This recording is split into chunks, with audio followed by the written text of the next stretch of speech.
सम्राट, खेल प्रारंभ करें।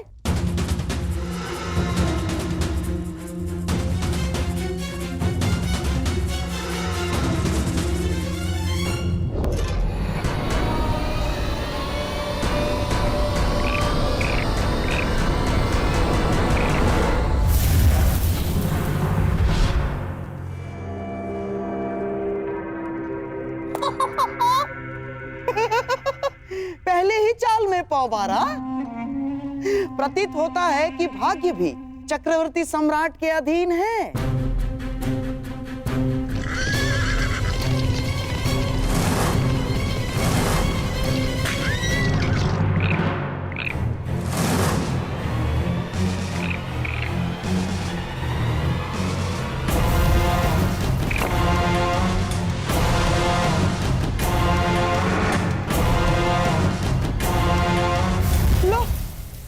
भाग्य तो पलट गया। इस बार दुर्योधन आगे निकल गया।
यह द्यूत एक छल है सम्राट युधिष्ठिर।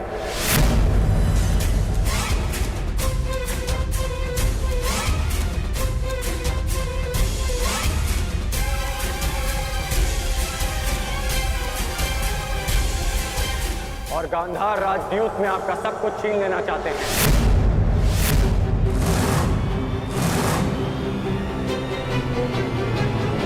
कर्ण, ये क्या कह रहे हो तुम? हाँ महाराज, इस समय चौसर पर आपका पुत्र और मेरा मित्र नहीं, गांधार नरेश शकुनी का भांजा दुर्योधन बैठा है।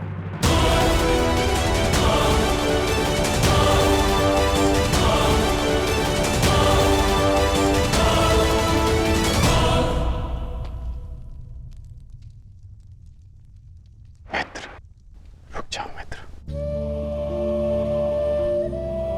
अभी भी कुछ नहीं बिगड़ा। हर कर्म के अपने फल होते हैं मित्र। हर क्रिया की प्रतिक्रिया होती है। हम वही काटते हैं जो हमने बोया है। और तुम कुछ ऐसा मत बो देना मित्र जिसका दुष्परिणाम भविष्य को काटना पड़े।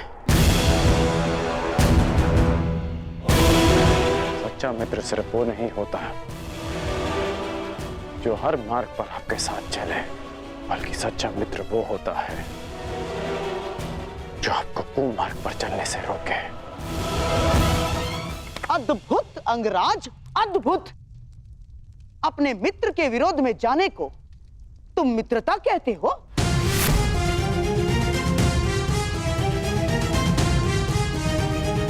मित्रता का वृक्ष विश्वास, प्रेम और समर्पण की भूमि पर लगता है। आप केवल छल करना जानते हैं गांधार राज, और उस छल से अनेक शत्रु उत्पन्न करना जानते हैं, और इस समय भी आप छल से पांडवों का सब कुछ छीन लेना चाहते हैं।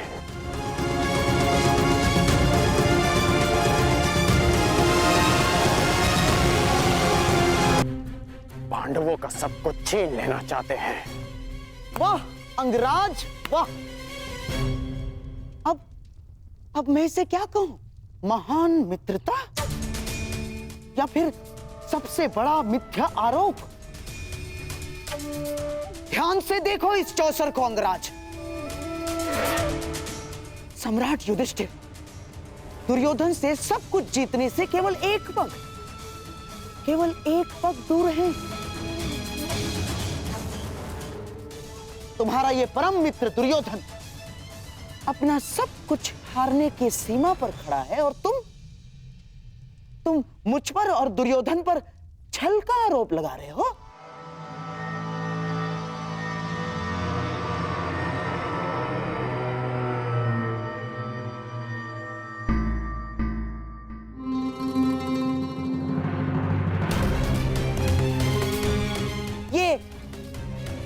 ये कैसा मित्र बनाया है तुमने? मित्रता ही तो निभा रहे हैं अंगराज।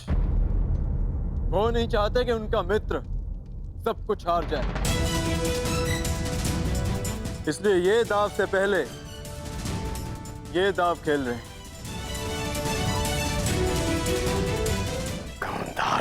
कर्ण, ये क्या कह रहे हो तुम? इस भांति राजसभा में आकर किसी पर लांछन लगाना सही बात नहीं है अंगराज। यहां सबके समक्ष खेल हो रहा है, कोई छल नहीं हुआ है। अब प्रलाप बंद कीजिए और शांति से अपना स्थान ग्रहण कीजिए। यहां मुझ पर सबसे बड़ा उत्तरदायित्व है, मेरे दुर्योधन को इस हार से बचाना। चाहिए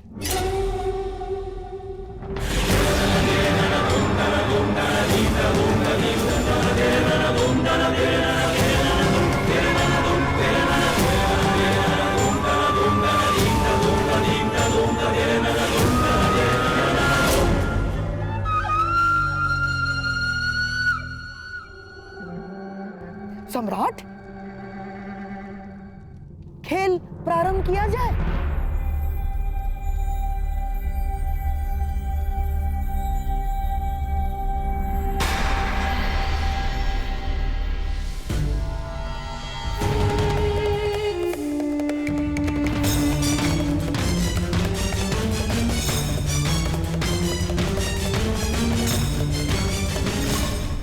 बधाई हो जयेश, बधाई हो, आप विजयी हुए।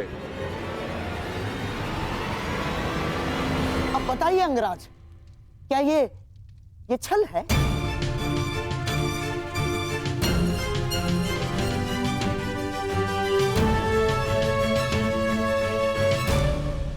मेरी बात समझो मित्र, मैं जानता हूं कि आगे क्या होने वाला है।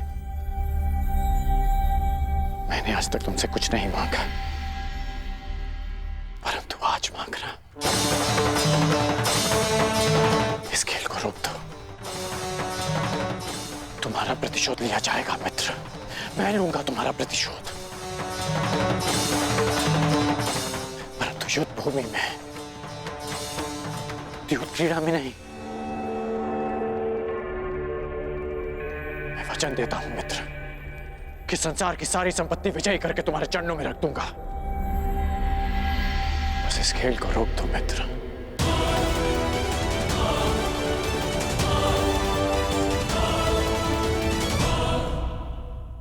का पालन नहीं करना चाहते तो इस क्रीड़ा को समाप्त समझो।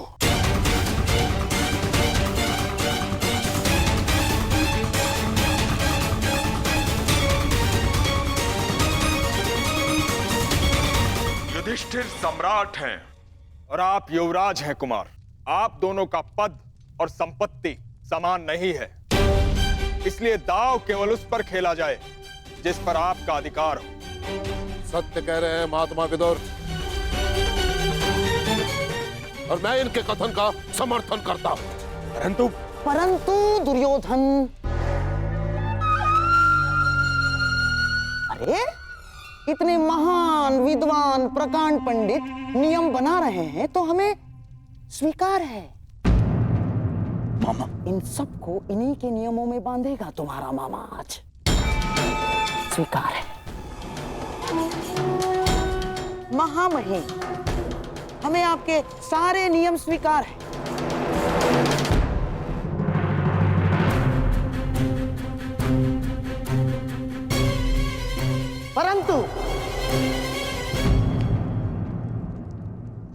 परंतु क्या गंधार राज? मुझे भी कुछ नियम चाहिए। पहला, द्यूत क्रीड़ा कब रोकी जानी है, इसका निर्णय दोनों खिलाड़ी परस्पर विमर्श से करेंगे और सभा में उपस्थित कोई भी व्यक्ति द्यूत को रोकेगा नहीं।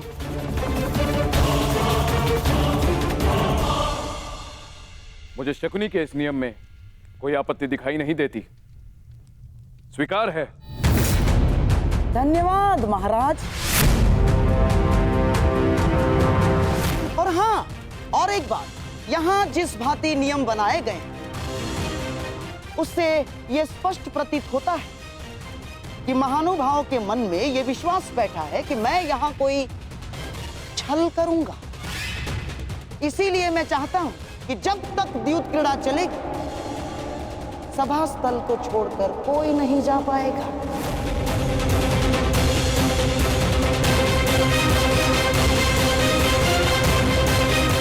कोई भी नहीं। तो कहिए सम्राट, स्वीकार है आपको? स्वीकार है।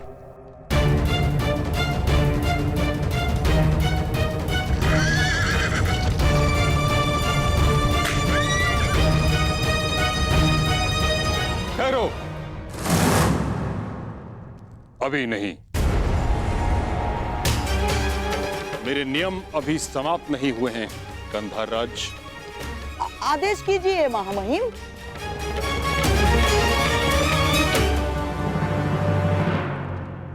इस सभा में स्त्रियां प्रस्तुत नहीं होंगी।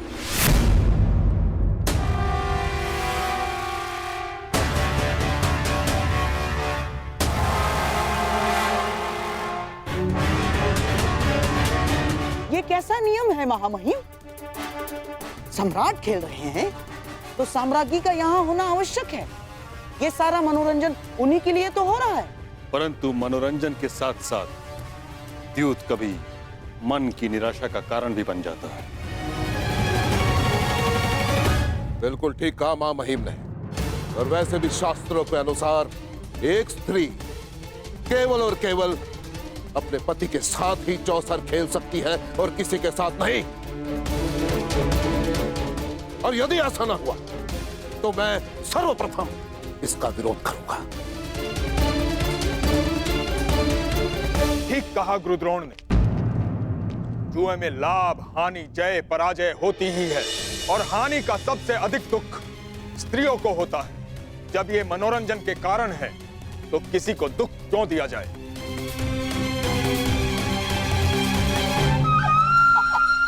ठीक है महामहिम, अब गंगा पुत्र ने नियम बनाए हैं तो मानने तो होंगे ही।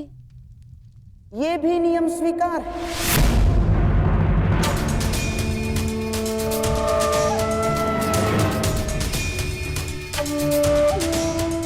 स्वीकार है दुर्योधन। परंतु महामहिम, ये चौसर का खेल बहुत लंबा है और मेरे प्रिय भीम को बहुत भूख लगती है और मुझे प्यास, और यहाँ इतने अतिथि गण भी उपस्थित हैं। तो मेरा निवेदन है कि भले ही राज स्त्रियां सभा में ना आए, परंतु दासियों को यहाँ आने की और स्वामी की सेवा करने की अनुमति मिलनी ही चाहिए।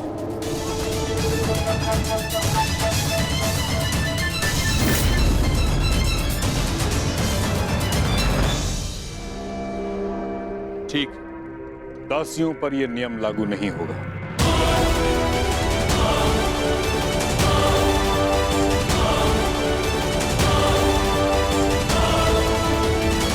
मेरा भी एक निवेदन है सम्राट। मेरी ओर से पासे मामाश्री फेंकेंगे।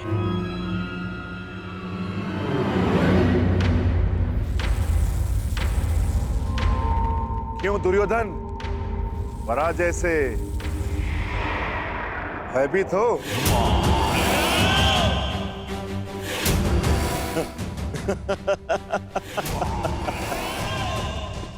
नहीं भ्राता भीम, मैं सम्राट की विजय से भयभीत नहीं, परंतु क्या करूं, इस समय मेरे हाथ पासे फेंकने के सक्षम नहीं है।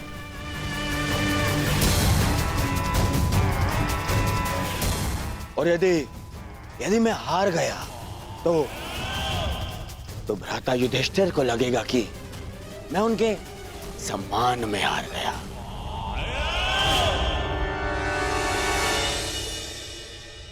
परंतु क्या द्यूत में यह नियम है कि पासे कोई और चले?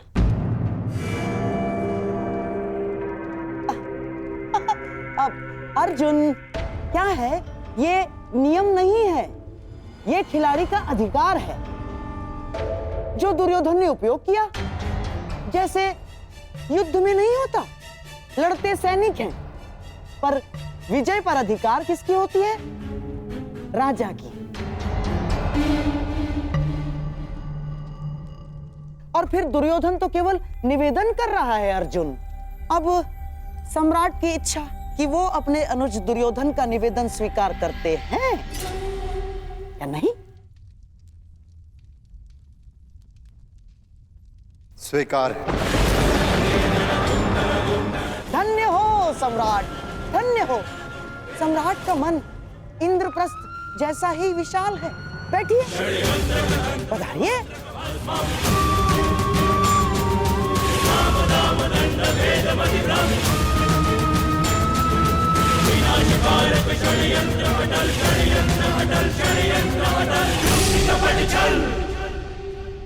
अब मेरा राज स्त्रियों से निवेदन है कि वो अंतःपुर की ओर प्रस्थान करें।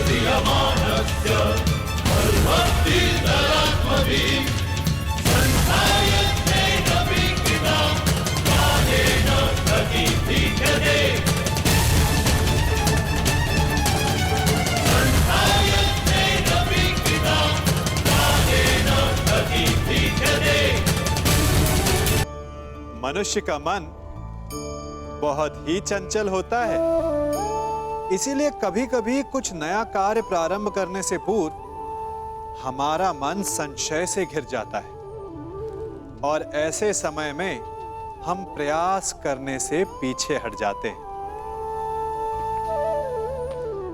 और इन सब का कारण है स्वयं पर अविश्वास, दृढ़ निश्चय की कमी। हम जिन्हें ऊंची दृष्टि से देखते हैं, जिन्हें अपना आदर्श मानते हैं, उनके जीवन में गहराई से देखिएगा, केवल एक ही अंतर पाएंगे, निश्चय का अंतर। ये निश्चय ही है जो हमारी प्रतिभा को धार देता है, हमारे प्रयासों को शक्ति देता है। ये निश्चय का अंतर ही तो है कि एक मनुष्य सागर की गहराई में जाकर मोती ले आता है और दूसरा हार मानकर किनारे पर बैठ जाता है। तो हार तब नहीं होती जब आपका प्रतिद्वंदी आपसे जीत जाए। हार तब होती है जब आप ना लड़ने का निश्चय कर लेते हैं। इसीलिए यदि मार्ग बंद हो जाए तो उसे खोलने का प्रयास करो, और यदि मार्ग ना खुला तो भी अपने प्रयासों से नया मार्ग बना लोगे। मैं तो पहले से ही इस खेल के विरुद्ध था।